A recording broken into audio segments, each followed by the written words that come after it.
Through its campaign of violence from 2014, ISIL perpetrated some of the gravest crimes in recent history. Through killings, abduction, slavery, and the targeting of those most vulnerable, ISIL inflicted unimaginable suffering on the people of Iraq. In response, the international community and the government of Iraq spoke with one voice in calling for the establishment of UNITAD to collect evidence of ISIL crimes and ultimately hold those responsible to account. Since its arrival in Iraq in October 2018, UNITAD rapidly established operational bases in Baghdad, Erbil and Duhok, which host 6 dedicated field investigation units focused on key investigative priorities that address crimes committed by ISIL against all communities. Specialized units addressing gender-based crimes and ISIL financial systems have also been put in place. This has included a dedicated line of investigation into crimes against the Yazidi community in the Sinjar region. UNITAD has worked closely with survivors, religious leaders, community groups, and national authorities to comprehensively document ISIL crimes against the Yazidis. With over 200 team members working in Iraq, UNITAD utilizes innovative technologies as well as traditional models to surface evidence like these ISIL documents, which describe the appropriation of Yazidi assets. Through the construction of a major case brief, a comprehensive narrative has been established in relation to key crimes, including ISIL's massacre of the Yazidi population in the village of Khoja.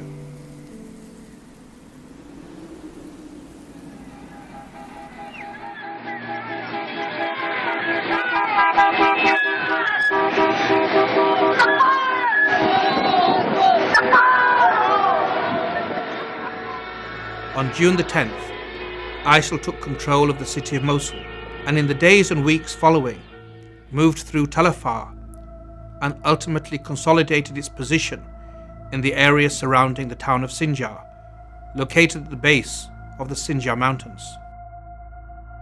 ISIL also took control of the border crossings with Syria in the westernmost part of the region. Propaganda videos created by ISIL at the time and collected by UNITAD as part of its investigative work show the taking of military equipment and supplies, the complete destruction of border outposts, and the imprisonment and execution of border guards, with Shia and Yazidi personnel particularly targeted.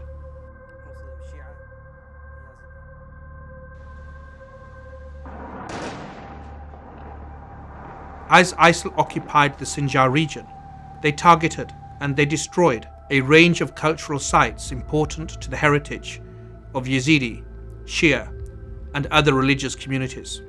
UNITAD has collected a wide range of information relating to such attacks, including testimonial accounts, battlefield evidence, enhanced open source investigative techniques, and forensic crime scene analysis. These establish a pattern of coordinated violence, not only against the people of the Yazidi and other communities, but also their cultural and religious monuments.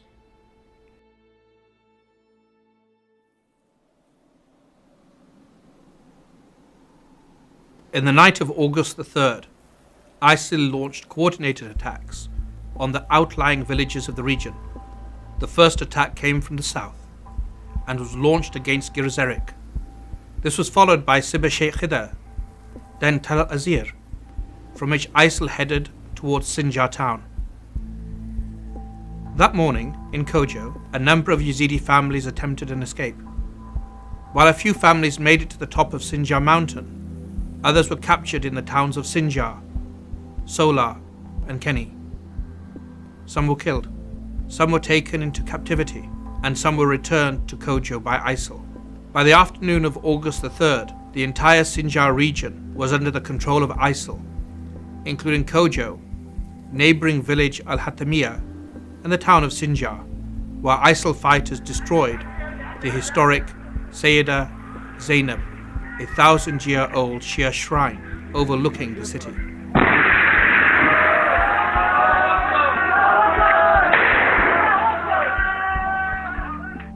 After the takeover of the region, the Yazidi villages of Kojo and Al-Hatamiyah were surrounded, with no one allowed in nor out.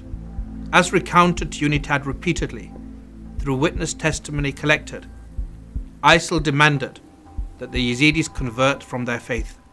For the next 10 days, senior ISIL members met repeatedly with the leaders of the two villages, Sheikh Ahmed Jasso of Kojo and Sheikh Hussein Brajas, the Mukhtar of Al-Hatamiyah. They were told to convince their people to convert, or else to leave the area. On August 9th, I decided not to wait any longer. I told the villagers to each get a bottle of water and 2 pieces of bread. Switch off your cell phones and leave the lights on. At 8 p.m., we started to move.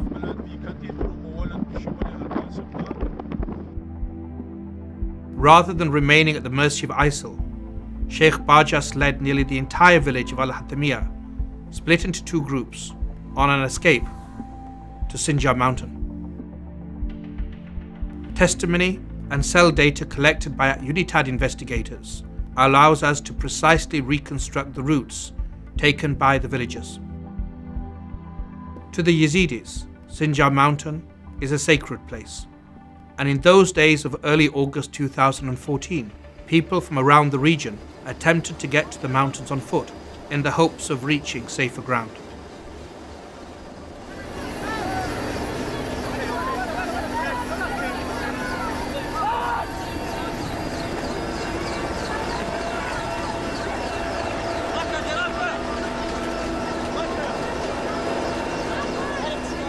When ISIL learned that the villagers of Al-Hatamiyah had escaped, they were furious, and they increased pressure on Sheikh Jasso to convince his people to convert. The Quranic injunction of La ikraha fid din, that there is no compulsion in the matter of religion, was utterly defied by this most un-Islamic state. Instead, coercion and duress, force and violence were the tools deployed.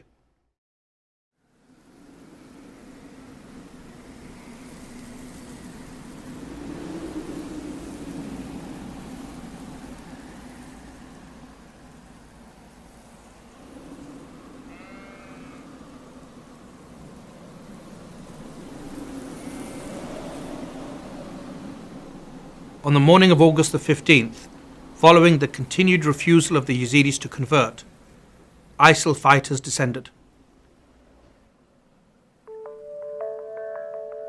Over the course of our investigation, UNITAD has collected extensive testimonial accounts from survivors.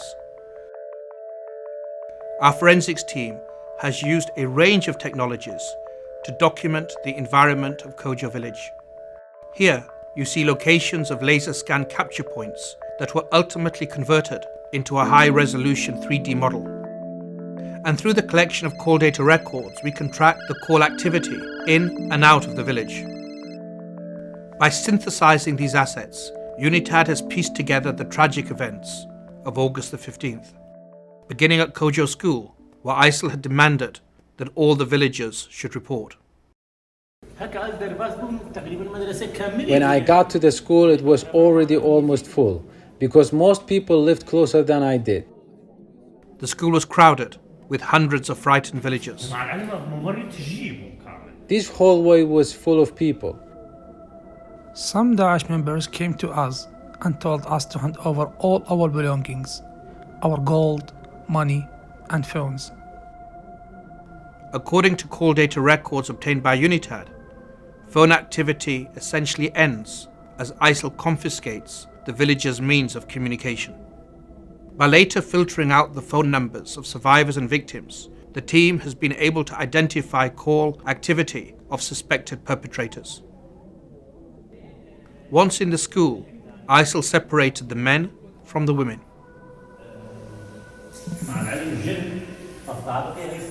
The women were put upstairs and there were Daesh fighters at the bottom of each set of stairs. Sheikh Ahmed Jasso, the Mukhtar of the village, was being held in the main hall of the school. The women who were being held upstairs could hear the activity through the balcony above. I heard the Daesh member say to Ahmed Jasso, "If all of you convert to Islam, we will not order you to do anything." Ahmed Jasso said, "If I speak for myself, I will not become Muslim, but let me ask my people." Then all the men said, "We will not become Muslim." Then Daesh fighters took our men away. We didn't know where they were taking them. Downstairs, ISIL began to remove the men from the school in small groups. I thought they were being taken to the Sinjar mountain. When the first two groups were taken, the school was quiet because Daesh didn't allow anyone to speak or say anything. The women and children were upstairs, but I didn't hear their voices. People were in fear and were panicking. The men were taken in groups to a number of sites around Kojo. Many believed they were being transported to safety, to Mount Sinjar. When we first got in the truck, we thought we were going towards Sinjar mountain. But when it turned towards here, we started to get scared. Unknown to them, the men were being collected for mass execution at a number of sites surrounding Kojo village. Daesh told us to get out of the vehicle and organize ourselves in a single line. We couldn't arrange ourselves in a line as we were panicking and scared, so we held each other's hands. At that moment, all I thought of was my son, because I thought to myself that Daesh would kill our children too. Daesh surrounded us in a circle and were holding PKCs, pistols and AK-47s. In a few minutes, they started shooting at us and we all fell to the ground.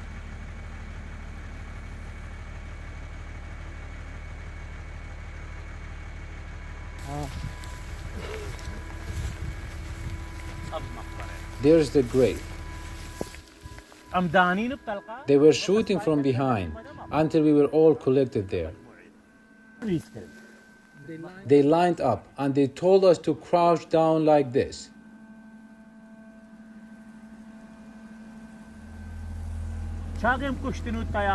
That's when they shot us and the planes were flying overhead, and after they stopped shooting, they started killing people over there too. On August the 15th, hundreds of men, nearly the entire male population of Kojo, was systematically and deliberately murdered.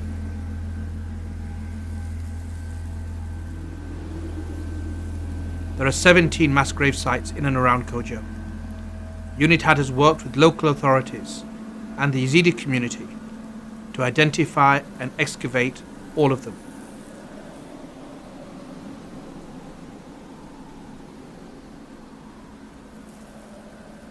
With advanced technology and in close partnership with Iraqi and KRG authorities, UNITAD has ensured that the evidence collected is in line with international standards and incorporated into case files assembled against those responsible.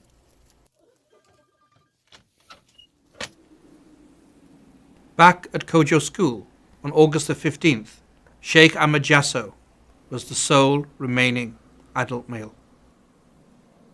After the men were gone, we got down from the second floor to the ground floor. Downstairs, I saw Sheikh Ahmed Jasso with 2 Daesh members. I saw that he was speaking with them, and the Mukhtar Ahmed Jasso took off his ring and gave it to them. He wore his grey jacket. They held his hand. He said to them, "I'm giving you my ring. This is the last thing we have. We know what is our fate." 2 men took his hands and took him away, and I don't know where they took him. Then they took Ahmed Jasso, and I heard the sound of shooting.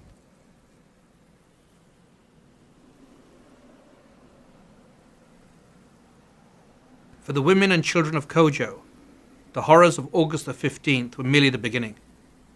ISIL transported everyone left at Kojo School north to the nearby small village of Solar, at the site of a former technical college that ISIL used as a holding area. Daesh took us to the Solah Institute. It was around 2 p.m. and we stayed there overnight. On the second day, about 10 o'clock, the Daesh members took the old woman outside of the institute. My mother saw an excavator outside and that Daesh fighters were preparing for the execution. UNITAD has confirmed that 82 women, 40 years old or older, and 10 boys were executed in this mass grave next to the Solah Institute, which was finally excavated in November 2020 and their remains collected. After that, they took us, the younger women and children, to a school in Tel Afar. From Tel Afar, women and children entered an extensive network of human trafficking, being taken to various holding sites in ISIL-occupied Mosul, back to Tel Afar and surrounding villages, Qasr el-Mirab and Qas el-Q, and eventually being taken to sites as far away as Raqqa in Syria.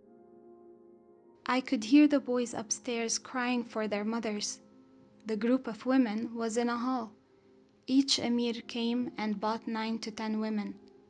The first one mocked me because I was dirty. I was sold 14 times. Almost without exception, the women ended up in sexual slavery. The younger unmarried women were taken to Syria in the immediate aftermath of the massacre at Kojo village, but eventually also the married women were sold to ISIL members in Syria. Boys as young as 9 were taken to Daesh training camps and used in suicide operation, assassination plots, or on the battlefield. The gravity of these crimes underlines the imperative that those individuals responsible must be held accountable. UNITAD's diverse collection of evidence has enabled the team to identify key perpetrators of the Kojo massacre and subsequent trafficking of women and children.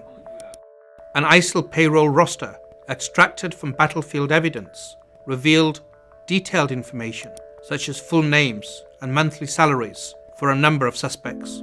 One of the principal perpetrators of the Kojo massacre, a man known as Abu Hamza, appears repeatedly.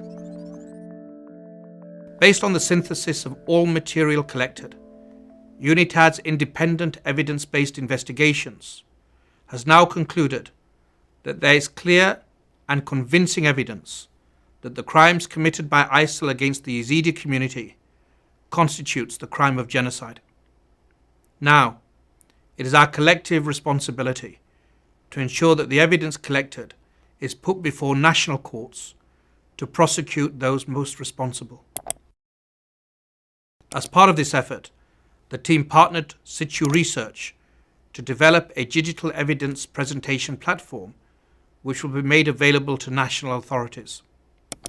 The platform translates the meticulous details of the case brief into a dynamic and accessible repository of evidence that can be presented clearly in court. What you have seen in this video today provides a short demonstration of some of the ways that UNITAD is using new technological methods to bring the crime scene to the courtroom and to deliver accountability.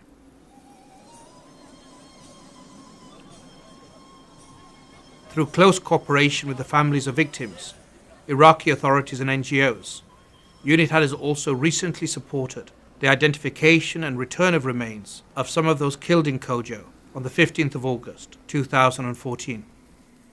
Through our witness protection team, psychosocial support was offered to families present, while UNITAD also assisted in ensuring that burials were conducted in line with religious and cultural norms.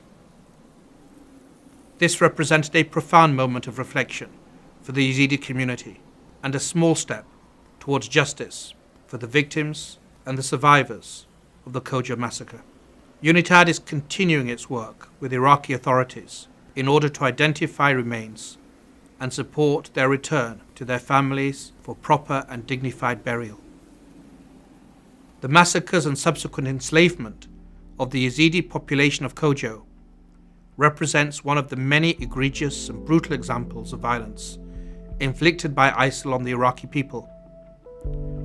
But it's important to note that such crimes were not limited to the Yazidi community or just the Sinjar region. The crimes of ISIL have impacted all communities in Iraq, whether Shia, Sunni, Christian, Kakai or Shabak. The investigative priorities of UNITAD will continue to reflect the calls for justice from all of these communities. In doing so, we seek to meet the demands of survivors and the families of victims for individual perpetrators to be held accountable in a court of law, thereby building a basis for lasting peace and reconciliation.